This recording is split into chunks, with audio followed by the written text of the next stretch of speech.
Hi friends, welcome to our Center of Excellence in Engineering Design Seed.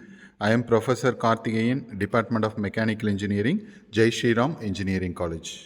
In this session, I am going to teach assembly process in Solidworks. Before starting the assembly, make sure that all the part files are saved in the same folder. During the assembly process, follow the steps. Create a new assembly file.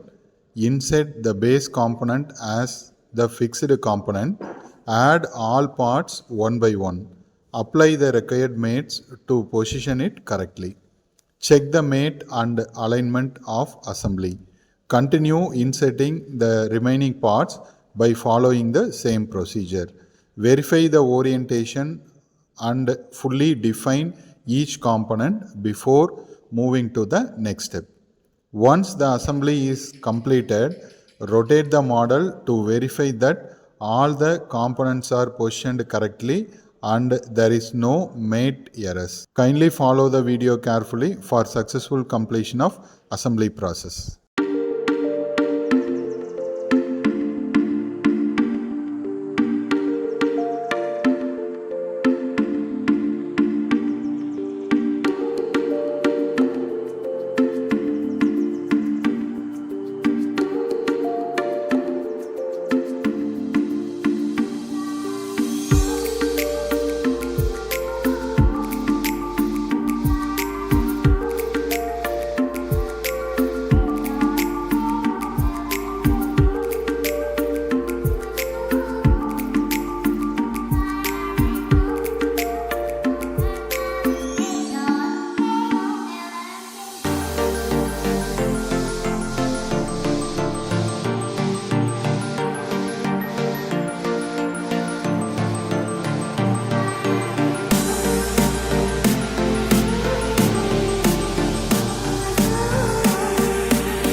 Now assembly modeling is over. Follow our next video for animation process. Thank you.